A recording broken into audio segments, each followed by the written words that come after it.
গোপীনাথ, খাও গোপীনাথ, নাড়ু খাও গোপীনাথ, নাড়ু খাও, নাড়ু খাও। কিছুতেই গোপীনাথ খাই না। মনে মনে চিন্তা করছে, আজ যদি গোপীনাথ নাড়ু না খায় তাহলে সবাই আমাকে মিথ্যাবাদী বলবে। গোপীনাথ,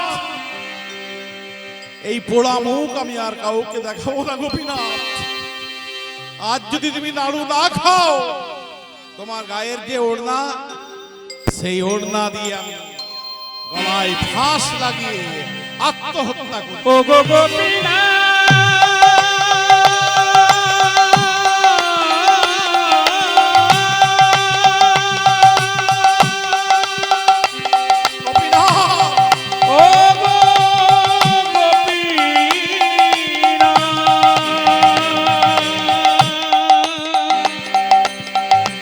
গো গোপীনাথ, ও গো গোপীনাথ,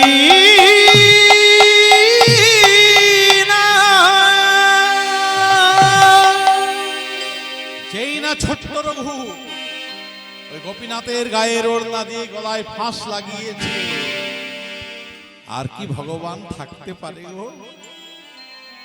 আবার সেই পাথরের মূর্তি থেকে হাত বেরিয়ে এলো। রঘুনন্দন নাড়ু দে, হরি হরি হরি নাড়ু দে, রঘুনন্দন নাড়ু দে, রঘুনন্দন নাড়ু দে।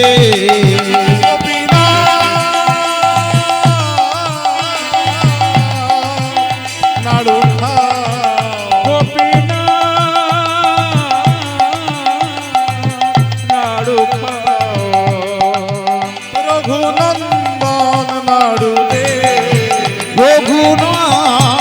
নাড়ু খাও, রঘুনন্দন নাড়ু দে, রঘুনন্দন নাড়ু দে। যেই না বলেছে রঘুনন্দন নাড়ু দে, অমনি বাবা করেছে কি, দরজা খুলে মন্দিরে প্রবেশ করেছে। কি আমার গোপীনাথের হাতে বাঁশি নেই, আমার গোপীনাথের মাথায় চূড়া নেই, কি আছে গো? দেখছে অর্ধেকটা নাড়ু হাতে নিয়ে দাঁড়িয়ে আছে। রঘু, কে বললো নাড়ু নাড়ু দে?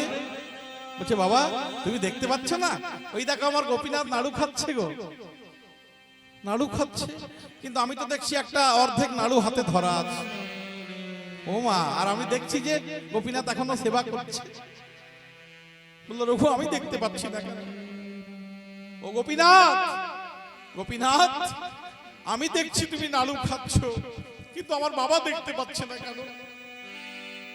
বলো রে রঘু, তোর যে নয়ন আছে, তোর বাবার এখনো সে নয়ন হয়নি, তাই তুই দেখতে পাচ্ছিস, তোর বাবা আমাকে দেখতে পাচ্ছে না। কিন্তু আমার বাবাকে যে আমি দেখাতে যাই গোপীনাথ, দেখাতে যাস, তাহলে তোর বাবাকে তুই স্পর্শ কর, তবে তোর বাবাও আমাকে দেখতে পাবে। বাবা, ও বাবা তুমি দেখবে, তুমি দেখবে গোপীনাথ নাড়ু খাচ্ছে? হ্যাঁ রে আমি দেখতে চাই। তাহলে এসো, আমি তোমাকে স্পর্শ করছি, এইবার তুমি দেখতে পাবে। দেখছে স্বয়ং গোপীনাথ একটা একটা করে নাড়ু সেবা করছে। বলো রে রঘু, তুই তোর ভক্তি ধরে ভগবানকে মানলি বাবা। এতদিন আমি গোপীনাথের পুজো করেছি, কিন্তু আমি গোবিন্দকে ভালো করে ধরতে পারলাম না। আর তুই একদিনের ভালোবাসায়, একদিনের ভক্তিতে ভগবানকে ধরলি, তুই ধন্য। হরিবল হরিবল। আপনারা দীঘা যাচ্ছেন, পুরী যাচ্ছেন, একবার যাবেন বাবা, বেশি দূর নয়, বর্ধমান জেলার শ্রীখণ্ড গ্রাম। খুব কম ভাড়া, 30-35 টাকা হয়তো ট্রেনে ভাড়া হবে। একবার ফাঁকা দিন দেখে চলে যান, এখনো দেখে আসবেন সেই অর্ধেকটা নাড়ু নিয়ে গোপীনাথ কেমন দাঁড়িয়ে আছে। অর্ধেকটা নাড়ু নিয়ে গোপীনাথ দাঁড়িয়ে আছে। শ্রীখণ্ড গ্রাম, শ্রীখণ্ড স্টেশন আছে, সেখান থেকে সামনে তা বাবা চারিদিকে প্রচার হয়ে গেল যে এইটুকু একটা ছেলে গোপীনাথকে নাড়ু খাইয়েছে। এখন যার যেমন ভাব তার তেমন লাভ। সবাই তো বাবা আর বিশ্বাস করছে না। হ্যাঁ, সব বুজরুকি গোপীনাথের আর খেদে কাজ নেই, ওইটুকু ছেলের হাতে নাড়ু খাবে। আর মুখে আপনি আড়াল দেবেন যে যার মতো বলছে। একজন আছে বাবা, সে বলছে আমি প্রমাণ করে দেব। কে না, যার নাম অভিরাম ঠাকুর। আস্তে দেখুন, ভগবান কৃষ্ণের যতগুলো বন্ধু সবাই কিন্তু এসেছে এই নরলীলায়। ভগবানের বন্ধু কটি? 24 জন। 12 জন প্রধান সখা আর 12 জন হলো উপসখা। প্রধান সখাগুলো কে কে? শ্রীদাম, সুদাম, দাম, বসুদাম, সুবল, মহাবল, সুবাহু, মোহবাহু, স্তক, কৃষ্ণ, অর্জুন, লবঙ্গ, মধুমঙ্গল। কতগুলো হলো? 12। এরা হচ্ছে প্রধান সখা। এবার উপসখা হলায়ুধ, মরুথাপা, গন্ধর্ব, কিঙ্কিনী, অংশমান, ভদ্রসেন, উজ্জ্বল, বসন্ত, বিলাসী, কোকিল, কলমিঙ্ক, পণ্ডুরী। কত হলো? 12 12 12 24 আর কৃষ্ণ বলরাম 26। এই একটা দল যেখানেই যেত হই হই রই রই করতে করতে যেত। এবার হয়েছে কি, ওই লুকোচুরি খেলা খেলছে। প্রতিদিন তো এক খেলা ভালো লাগে না, বলে আজ আমরা লুকোচুরি খেলা খেলবো। কৃষ্ণ হলো চোর আর সবাই লুকিয়েছে। কৃষ্ণ সবাইকে খুঁজে খুঁজে বার করছে, সবাইকে বার করেছে বাবা। কিন্তু শ্রীদাম বলে যে তার বন্ধু, ওই শ্রীদাম সখা গোবর্ধন পর্বতের ভেতরে ঢুকে একটা বড় পাথর দিয়ে গোবর্ধন পর্বতের মুখটা বন্ধ করে দিয়েছে। কৃষ্ণ সবাইকে খুঁজে বার করলো, কিন্তু শ্রীদামের কথা ভুলে গেল। শ্রীদাম মনে মনে চিন্তা করছে, কানহাইয়া সবাইকে খুঁজে বার করলো কিন্তু আমাকে ভুলে গেল, আমার কথা একবারও তোর মনে পড়লো না। ঠিক আছে, যতদিন না আমাকে কৃষ্ণ নিতে না আসে এই গোবর্ধন পর্বতে আমি রইলাম। সেই দাপর যুগ থেকে বাবা লুকিয়ে আছে অভিমান করে। এইবার মহাপ্রভুর তো ভাবের খেলা, ভাব উঠেছে। দাদা নিতাইকে বলছে, দাদা আমার শ্রীদাম কই, আমার শ্রীদাম কই। নিতাই চান বলছে, ওরে ভাই এতদিনে তোর শ্রীদামের কথা মনে পড়েছে, তুই কি জানিস না শ্রীদাম এখনো সেই গোবর্ধন পর্বতের ভিতরে লুকিয়ে আছে অভিমান করে। দাদা দাদা আমার শ্রীদামকে এনে দাও, দাদা আমার শ্রীদামকে এনে দাও। সেই নিতাই চান যাচ্ছে বৃন্দাবন। চলুন আমরা একটু বৃন্দাবনে যাই। ওগো রাধে রাধে বলে সবাই মিলে দুটি বাহু তুলে চলো যাই, চলো যাই, চলো যাই মধুর বৃন্দাবনে বনে, চলো যাই মধুর বৃন্দাবনে। রাধে রাধে বলে দুটি বাহু তুলে চলো যায় মধুর বৃন্দাবনে বনে, চলো যায় মধুর বৃন্দাবনে। রাধে রাধে বলে দুটি বাহু তুলে চলো যাই মধুর বৃন্দাবনে বনে, চলো যাই মধুর বৃন্দাবনে। ওগো রাধে রাধে বলে দুটি বাহু তুলে চলো যাই মধুর বৃন্দাবনে বনে, চলো যাই মধুর বৃন্দাবনে। শ্যামকুণ্ড রাধা কুণ্ড যত সখী মধুর মধুর বংশী বাজে সেই তো বৃন্দাবন। শ্যামকুণ্ড রাধা কুণ্ড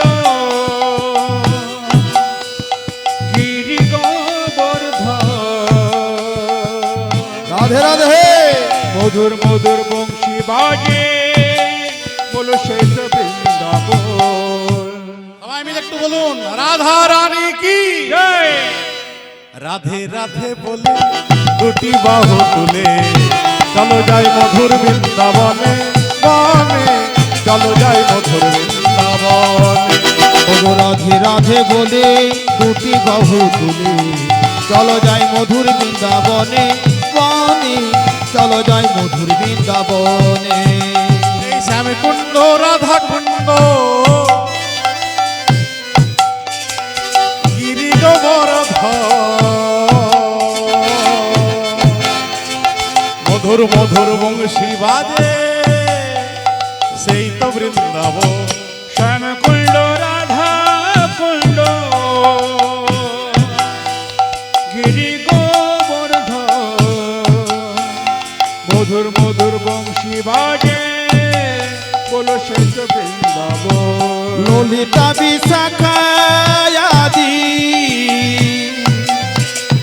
যত গোপীগণ মধুর মধুর বংশী বাজে সেই তো বৃন্দাবন ওগো রাধে রাধে বলে রাধা রানী কি চলো যায় মধুর বৃন্দাবনে বনে চলো যায় মধুর বৃন্দাবনে রাধে রাধে বলে দুটি বাহু তুলে চলো যায় মধুর বৃন্দাবনে বনে চলো যায় মধুর বৃন্দাবন রাধে রাধে বলে দুটি বাহু তুলে চলো যায় মধুর বৃন্দাবনে বনে চলো যায় মধুর বৃন্দাবনে চলো যায় মধুর বৃন্দাবনে চলো যায় মধুর বৃন্দাবনে চলো যায় মধুর বৃন্দাবনে চলো যায় মধুর বৃন্দাবনে সিদাম সিদাম সিদাম মনে মনে চিন্তা করছে এতদিন পর সিদাম বলে আমাকে কে ডাকছে কারণ দাপর যুগ থেকে বাবা লুকিয়ে আছে সত্য যুগের মানুষের উচ্চতা ক হাত 28 হাত ত্রেতা যুগের মানুষের উচ্চতা ক হাত 14 হাত দাপর যুগের মানুষের উচ্চতা 7 হাত আর কলি যুগের মানুষের উচ্চতা 3.5 হাত তা বাবা 7 হাত যেহেতু দাপর যুগ থেকে লুকিয়ে আছে বিরাট দেহ মনে মনে চিন্তা করছে আমাকে ডাকছে কে বলো রে আমি ডাকছি আমি তুমি কে আমি আমি হলাম বলাই দাদা তুমি বলাই দাদা কই বলাই দাদার মতো তো তোমাকে দেখাচ্ছি না ওরে বাবা এখন আমি নিত্যানন্দ কিন্তু আমি বলাই দাদা বললো আমি বিশ্বাস করি না। আচ্ছা কি করলে তুমি বিশ্বাস করবে যদি আমার সঙ্গে ছুটতে পারো কারণ এই গোবর্ধন পর্বতটা একবারে আমরা 2.5 পাক দৌড়তে পারি একমাত্র আমি আর আমার বলাই দাদা তুমি যদি বলাই দাদা হয়ে থাকো তাহলে আমার সঙ্গে ছুট লাগাও দেখি তাহলে বিশ্বাস করবি বলছে হ্যাঁ তাহলে চল দুজন ছুটছে বাবা নিত্যানন্দ আর এদিকে শ্রীরাম সখা হ্যাঁ দুজন মিলে যখন দৌড় শেষ করলো বলছে হ্যাঁ এবার আমি মেনে নিলাম তুমি হচ্ছ বলাই দাদা কারণ এত এই এক নিঃশ্বাসে 2.5 পাক দৌড় দেওয়ার ক্ষমতা একমাত্র আমার আছে আর বলাই দাদার আছে তা হ্যাঁ গো তো তুমি তো বলাই দাদা আমার তাহলে আমার কানহাই কই বলো রে সে এখন হয়েছে শ্রী চৈতন্য মহাপ্রভু তাহলে চল আমার সঙ্গে বলছে আমি যাব না যাবি না মানে বললো আমি কি করে যাব তোমরা কত সুন্দর দেখতে আর আমি খরবাকার কতদিন ধরে বাবা গুহার মধ্যে আছে সারা মাথা জট বড় বড় চোখ শ্যামলা পড়ে গেছে গায়ে বললো ঠিক আছে সব ঠিক করে দেবো কিন্তু কোনো চিন্তা করিস না আচ্ছা তুই এক কাজ কর এই নদীটা তুই শুধু আমাকে কাঁধে করে পার করে দে নিত্যানন্দ তো খুব চালাক বলছে এই নদীটা তুই কাঁধে করে আমাকে পার করে দে আর কিচ্ছু বলবো না যেই না কাঁধে চেপেছে মা নিত্যানন্দ নিম্ন চাপ দিয়েছে যেই না নিম্ন চাপ দিয়েছে ছিল 7 হাত হয়ে গেল 4 হাত হাড়গুলো সব বেঁকে গেল 4 হাতে দাঁড় করিয়ে দিয়েছে বললো নে এবার তো মোটামুটি ঠিক আছে চল আজ থেকে তোর নাম আর শ্রীরাম নয় আজ থেকে তোর নাম অভিরাম ঠাকুর ওগো পুরবে শ্রীরাম এবে অভিরাম শ্রীখণ্ড গ্রামেতে আসি পুরবে শ্রীরাম এবে অভিরাম শ্রীখণ্ড গ্রামেতে আসি পুরবে শ্রীরাম এবে অভিরাম শ্রীখণ্ড গ্রামেতে আসি। ওগো পুরবের সিদামে অভিরাম শ্রীখণ্ড গ্রামেতে আসি। বাঁশি বাজাইয়া ভ্রমিয়া ভ্রমিয়া, বাঁশি বাজাইয়া ভ্রমিয়া ভ্রমিয়া, বাঁশি বাজাইয়া ভ্রমিয়া ভ্রমিয়া, বাঁশি বাজাইয়া ভমিয়া ভমিয়া, মহাতেজ কুঞ্জ রাশি পুরবে শ্রীরামের অভিরাম শ্রীখণ্ড গ্রামেতে আসি। পুরো বেশি দামে অভিরাম শ্রীখণ্ড গ্রামেতে আসি। ওগো পুরবে শ্রীরামের অভিরাম শ্রীখণ্ড গ্রামেতে আসি। পুরবে সিদামে অভিরাম শ্রীখণ্ড গ্রামেতে আসি। অভিরাম ঠাকুরের এমন পাওয়ার ছিল বাবা, যদি কোনো মূর্তি, কোনো বিগ্রহ যদি ঠিক সেবা পূজা না হতো, আর অভিরাম ঠাকুর গিয়ে যদি প্রণাম করে দিত, সঙ্গে সঙ্গে মূর্তি ফেটে যেত। নিত্যানন্দের 6টি ছেলে মারা গেছে তার প্রণাম, এত প্রণামের যুগ ছিল। তাই বললো সত্যি সত্যি যদি এই ছোকরা আমার ওই গোপীনাথকে নাড়ু খাইয়েছে তাহলে কোনো ব্যাপার নেই, আর যদি এই বাপ বেটা মিলে যদি ব্যবসা শুরু করেছে তাহলে আমি প্রণাম করলে এই বেটা মরে যাবে। আজ ওকে আমি প্রণাম করবই। এই ছেলেকে বের করো, বাপ বেটা মিলে ব্যবসা। মনে মনে চিন্তা করছে বাবা এই যেমন তেমন লোক নয়, অভিরাম ঠাকুর, প্রণাম করলে এই ছেলে মরে যাবে। তাই ছেলেকে ঘরে তালা দিয়ে দিয়েছে। বলছে বাবা এই ঘর থেকে আর বেরোস না। ওই গো তোমার ছেলে নাকি আমার গোপীনাথকে নাড়ু খাইয়েছে, এত বড় ক্ষমতা, তোমার ছেলেকে বার করো দেখি একবার প্রণাম করবো। বলে, আমার ছেলে তো বাড়িতে নেই। ঠিক আছে এই আমিও বসবো, প্রণাম করব তবে যাব। এদিকে গোপীনাথ বলছে ওরে আমার বন্ধু শ্রীরাম তোদের দরজার সামনে দাঁড়িয়ে আছে, তার সঙ্গে দেখা করতে যাবি না? বললো কি করে যাব, বাবা যে তালা দিয়ে দিয়েছে। বলছে তালা যদি আমি খুলে দিই? বললো তাহলে যাব। আচ্ছা আমার বন্ধু শ্রীরামের কাছে গিয়ে তুই কি চাইবি? বললো আমি তো টাকা পয়সা ধন দৌলত কিছুই চাইবো না, তবে আমি একটা জিনিস চাইবো, আমায় কৃষ্ণ সেবা শিখাইয়ে দাও গো। কৃষ্ণ সেবা শিখাইয়ে দাও গো। কৃষ্ণ সেবা শিখাইয়ে দাও, আমায় কৃষ্ণ সেবা শিখাইয়ে দাও গো। আমি মনের মতো সেবা করব, কৃষ্ণ সেবা শিখাইয়ে দাও গো। আমি মনের মতো সেবা করিব, কৃষ্ণ সেবা শিখাইয়ে দাও গো। যেই না গোপীনাথ ঘরের দরজা খুলে দিয়েছে, অমনি রঘুনন্দন গিয়ে একবারে সাষ্টাঙ্গে প্রণাম করেছে অভিরাম ঠাকুরকে। এই ছোড়া কে রে তুই? আমার নাম রঘুনন্দন।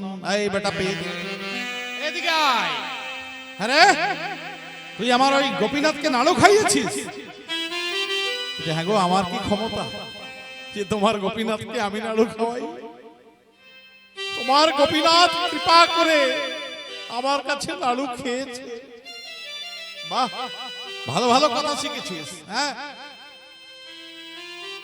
হ্যাঁ গো তুমি তো শ্রীরাম সখা। ওরে বাবা, হ্যাঁ রে আমি শ্রীরাম সখা, তুই জানলি কি করে? বললো তোমার গোপীনাথই তো বলেছে। বাহ একবারে হাড়ির খবর নিয়ে এসছে। হ্যাঁ কি বলেছে? আর বলেছে আমার শ্রীরাম সখা অনেকদিন পর এসেছে, তাকে প্রণাম কর। হ্যাঁ রে তুই সত্যি সত্যি নাড়ু খাইয়েছিস? আমি বললাম তো আমার কি ক্ষমতা, কি আছে আমার? তোমার গোপীনাথ কৃপা করে আমার কাছে খেয়েছে, তাই খাওয়াতে পেরেছে। এই ওখানে দাঁড়া, তোকে আমি প্রণাম করব। সত্যি সত্যি যদি তুই আমার গোপীনাথকে নাড়ু খাইয়েছিস তবে তোর কিছুই হবে না, আর যদি বাপ বেটা মিলে ব্যবসা শুরু করেছিস মাথা ফেটে পড়ে যাবে।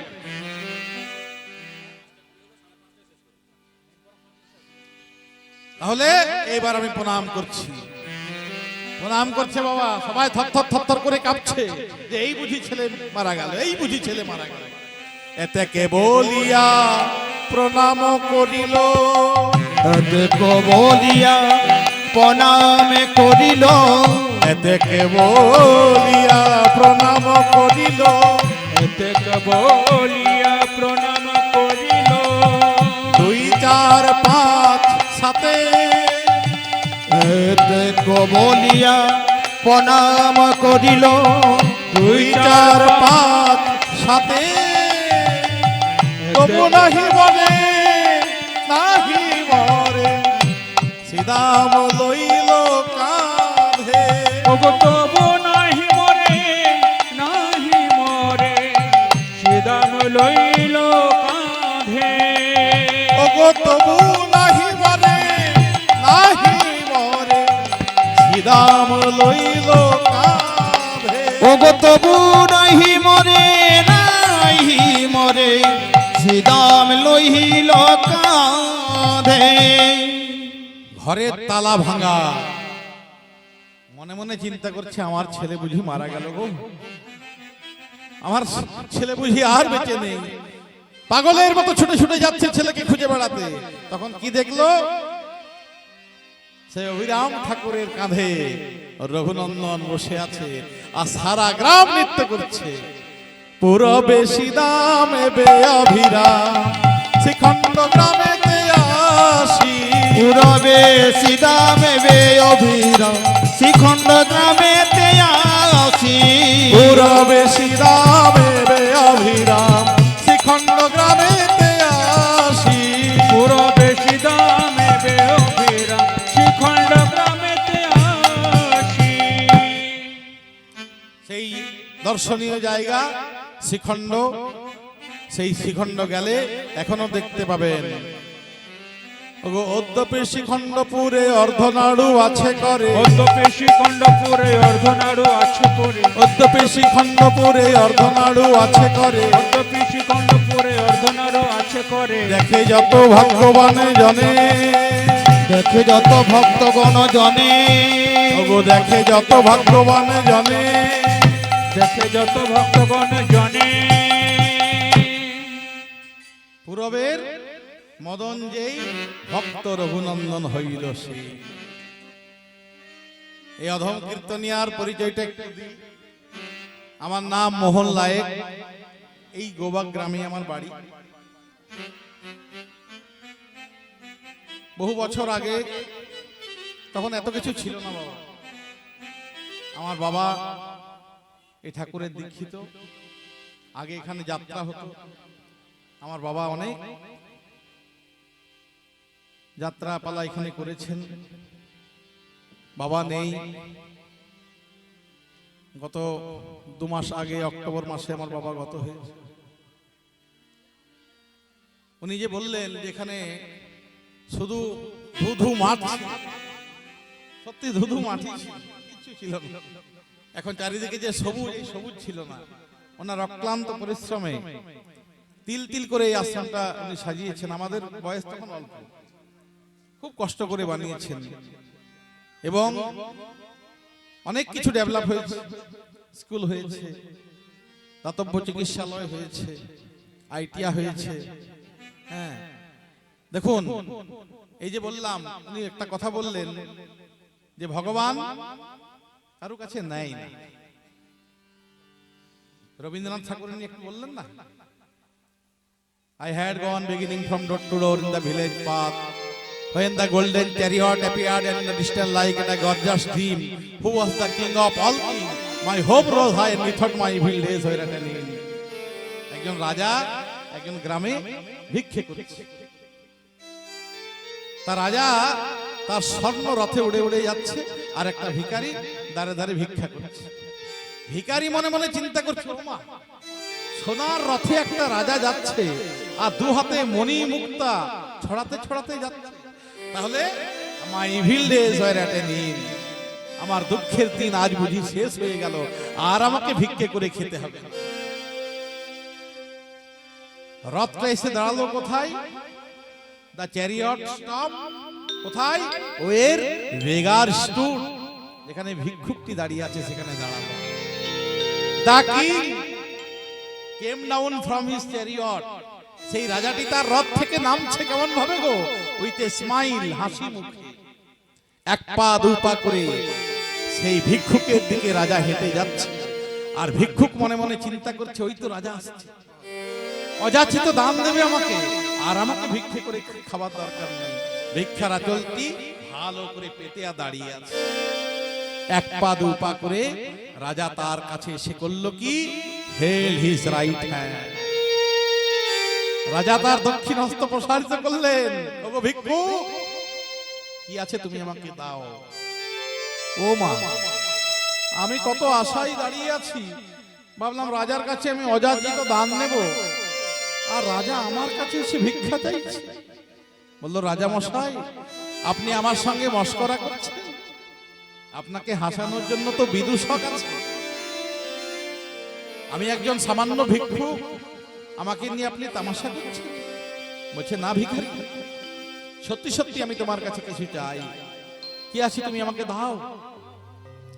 ভিখারি মনে মনে চিন্তা করছে, এত বড় রাজা যখন হাত পেতেই দিয়েছে, কিছু না কিছু তো দিতে হবে বাবা।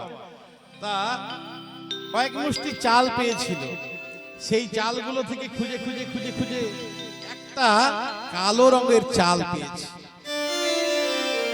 দেখবেন মায়েরা যখন চাল দেয় হাঁড়িতে, তখন কালো চালগুলো বেছে বেছে ফেলে দেয়। সেই একটা কালো চাল ওই রাজার হাতে দিয়েছে।